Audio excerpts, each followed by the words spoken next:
चौक में आए हुए हमारे सभी भाइयों बुजुर्गों और मंच में बैठे हुए मंजर हसनैन साहब, प्रोफेसर शिवधर साहब, अहमद हुसैन साहब, खान साहब, अजहर अंजुम साहब, महबूब साहब, आज़ाद साहब, अखलाक साहब, नदीम साहब, डॉक्टर असलम साहब, करण कुमार जी और सभी मौजूद दोस्तों, बुजुर्गों और बच्चों, मेरे लिए बहुत सौभाग्य की बात है कि इस तरह से आपने इंतजाम किया। यहाँ पे सिर्फ बैठ के आप लोगों से गुफ्तगू करने की बात थी और जो आपके मसाइल थे उसके बारे में जानकारी लेने की बात, लेकिन इस तरह का शामियाना माइक लगा के आप लोगों ने जो ये प्रोग्राम किया है उसके लिए जो भी ऑर्गेनाइजर्स हैं मैं उसको तहे दिल से शुक्रिया अदा करता हूं। कभी कभी ये भी ज़रूरी हो जाता है कि जो हालात है मुल्क के, अपने इलाके के, उसके बारे में एक दूसरे से जानकारी मिल जाए तो ये बहुत अच्छा होता है। तो जैसा कि आपको हसनैन साहब ने बताया कि बहुत तरह के काम होते हैं। कुछ काम एमपी के ज़रिए होता है, जैसे आपके यहाँ रेलवे लाइन बिछ रहा है या नेशनल हाईवे बन रहा है, सिलीगुड़ी से लेकर गोरखपुर आपके घर होते हुए एक बाईपास बनेगा जो नेशनल हाईवे 31 से लेके आपका बहादुरगंज तक, फिर एक स्टेट हाईवे बन रहा है जो पाइसी से लेके डीगल बैंक तक ठाकुरगंज ये बहादुरगंज होते हुए। उसके अलावा भी बहुत काम है जो आपके इलाके में हो रहा है, लेकिन साथ साथ अभी भी बहुत सारी ऐसी कमियां हैं जिसके बारे में हम लोग को सोचना चाहिए। तो मैं फिर से कहना चाहूँगा, जो हसनैन साहब ने कहा उसमें भी काफ़ी सच्चाई है और इसका मतलब ये नहीं कि हमारे पास आप वो काम ना बताएं, आप ज़रूर बताएं वो काम के बारे में। हम भी जो आपके जिला प्रशासन है या बिहार के बड़े अफसरान हैं या मंत्रीगण हैं या माननीय मुख्यमंत्री हैं, उस तक आपकी बात पहुंचाएंगे। जो भी कागज लिख के हमारे तरफ से जाएगा उसका फाइल बन जाता है, वो लाइन में काम लग जाता है। आज हो कल हो उसको होना ही होता है। आप देखते हैं कि पिछले 2 साल में कोविड के महामारी की वजह से जनता की हालत बहुत खस्ता हुई और साथ साथ ये जो मौजूदा सरकार है जिसको हम निकम्मी कहेंगे क्योंकि राजपाट इनको आता नहीं, इन लोगों को फसाद आता है।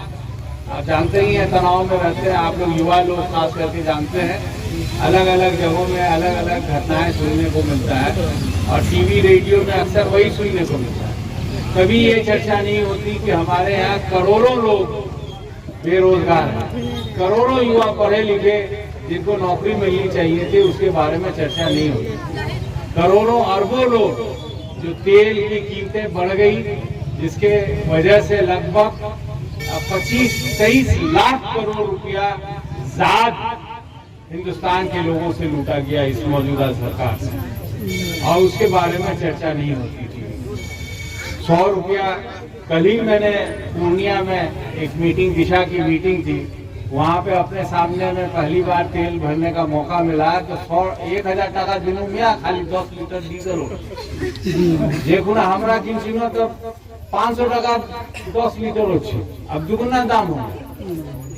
तो इसका असर तो सबको पड़ता है। आप जो बस में सफर करते हैं उसमें आपको पड़ता है, आपको या आपके परिवार के या आपके जानने वाले लोग ट्रेन में सफर करते हैं उसको चुभता है। और वही नहीं, दाल चावल कपड़ा तेल जो बुनियादी चीजें हैं उसकी कीमतें बढ़ गई, बेइंतहा बढ़ गई और इस पे कोई लगाम नहीं है सरकार की तरफ से, ना ही कोई चिंता है। एक तरफ करोड़ों अरबों लोग गरीब हुए जा रहे हैं और दूसरी तरफ जो हमारे प्रशासन में जो हमारे आज के दिन हुकूमत चला रहे हैं उनके मित्र दुनिया में सबसे अमीर आदमी के तरफ से जा रहे हैं। टाटा बिरला को भी बहुत जमाने पहले पीछे छोड़। तो ये सब हम लोग को सोचना होगा और ये सब सोच के हम लोग को विचार करना होगा और अपनी आवाज, आजकल हमारे खास करके युवा साथीगण है, ये सब आप सवाल कीजिए सरकार से कि ऐसी दुर्दशा क्यों हो रही है। बिहार में भी आपकी सरकार भारत सरकार में भी आपकी सरकार, नौजवानों को कब क्या सरकार की तरफ से मुआवजा मिलेगा? जो राशन कार्ड था उसमें 37,500 कुछ 90 लोगों का नाम रद्द कर दिया गया, उसको फिर अब सोचिए उनको कितनी तकलीफ होगी। कल हमने प्रेस कॉन्फ्रेंस बुलाया, इसके माध्यम से माननीय मुख्यमंत्री जी को चेतावनी दी और रिक्वेस्ट भी किया कि आप इस तरह गरीबों पे अत्याचार करना छोड़िए। हमारे यहाँ जो जितनी गुर्बत है उस हिसाब से ये 37,000 जो आप काट रहे हैं इसको जल्द से जल्द बहाल कीजिए। उसके अलावा 1 लाख से ज्यादा लोगों को और जोड़िए। तो ये सब बातें हैं, क्योंकि जैसे आप लोग ने बताया कि अकेला 40 में से आप ही लोग एक ऐसे वोटर हैं जो बीजेपी वालों को नकार दिया। अकेला आप ही लोग किशनगंज वासी हैं जिन्होंने ये फैसला किया कि राहुल गांधी सोनिया गांधी का हाथ मजबूत करना है, क्योंकि एक अगर दुनिया पूरे हिंदुस्तान में एक शख्स है जो मोदी और ये हेटरेट वाली जो हुकूमत है जो नफरत फैलाती है उसका अगर कोई मुकाबला कर सकता है तो राहुल गांधी के अलावा और कोई इसी में ताकत नहीं। तो दोस्तों बुजुर्गों, आज मैं आया हूँ, बहुत लोगों ने अपनी अपनी बातें रखी है। बहुत जगह पुल की कमी है, अस्पताल भी हम लोगों को हमारे युवा साथी ने दिखाया, उसकी भी हालत जर्जर है। नया स्कूल हाई स्कूल बना, सुना है कि उसमें भी पानी टपक रहा है। तो हमने आग्रह किया, मुखिया साहब ने बहुत अच्छा खाना हम लोगों को सबको खिलाया, बहुत लोगों को इंतजाम किया, उन्होंने उसका शुक्रिया। लेकिन उन्होंने भी कुछ ऐसी बातें बताई जो जनहित में बहुत जरूरी है। तो हमने कहा उनसे कि जो भी सड़क आपके इलाके में 5 किलोमीटर या उससे ज्यादा हो उसके बारे में जरूर हमें सूचना दीजिए, क्योंकि बड़े बड़े जो सड़क हैं वो हमारे माध्यम से ज्यादा जोर है उसमें। और बाकी में ऐसा नहीं है कि आप देंगे और हम मना कर देंगे, उसमें भी जोर है, लेकिन उसमें डायरेक्ट है, इसमें इनडायरेक्ट है। इसमें हमें माननीय मुख्यमंत्री जी को, माननीय मंत्री जी को, माननीय स्टेट मिनिस्टर को या जो प्रशासन है उनको लिखना पड़ेगा और उसके तरफ से काम होगा। तो आप लोगों से दरखास्त है कि जो जो आपने बोला, हमारे जो पीए हैं उन्होंने लिखा है, लेकिन सबसे अच्छा काम होता है कि अगर पब्लिक पिटीशन आ जाता है तो पब्लिक का चिट्ठी और एमपी का चिट्ठी दुगुना काम करता है, क्योंकि पब्लिक है उसके बाद एमपी। एमपी पब्लिक से ऊपर नहीं है, पब्लिक पहले है उसके बाद एमपी है या एमएलए है या मुखिया है या जो भी है। इसीलिए जब भी कोई बात हो आप लोग लिख के, कोई जरूरी नहीं कि हमारी उर्दू हो या अंग्रेजी हो या हिंदी हो एकदम फर्स्ट क्लास हो, बस बुनियादी बात समझ आ जानी चाहिए।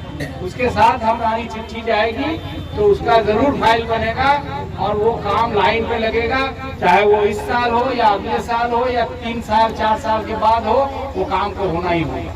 आप जानते हैं कि 2 साल में जितनी तबाही हुई जिसके बारे में हमने जिक्र किया, उसमें काम भी बहुत कम हो गया।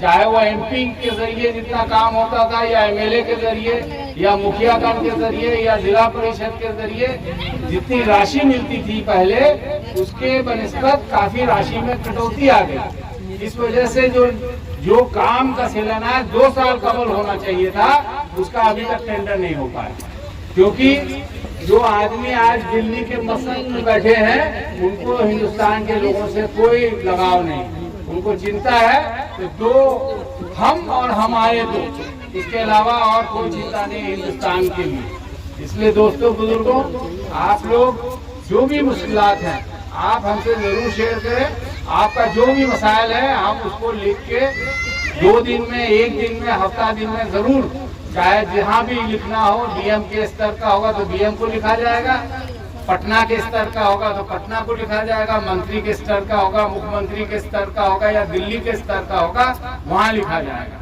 तो आप मेहरबानी करके हमारी बातों को गौर करेंगे और आप लोग इतने तादाद में आए हैं, आप लोगों का शुक्रिया और उम्मीद करता हूं कि इस तरह आप लोग से मिलता रहूंगा। आप जानते हैं कि बहुत बड़ा इलाका है, हर तरफ थोड़ा बहुत जाना पड़ता है और वो लगातार हम लोग कोशिश करते हैं कि हर तरफ हर कोने में पहुंचे। कभी देर हो जाता है, कभी 2 बार हो जाता है, कभी 4 बार हो जाता है, कहीं एक बार भी नहीं हो पाता है। तो जहां अगर लेट पहुंचते हैं तो उसको आप लोग माजरत चाहेंगे उसके लिए। और आप लोग आखिर में मैं आप सबों का बहुत बहुत शुक्रगुजार हूं कि आप लोग आए। बहुत बहुत शुक्रिया। जय हिंद।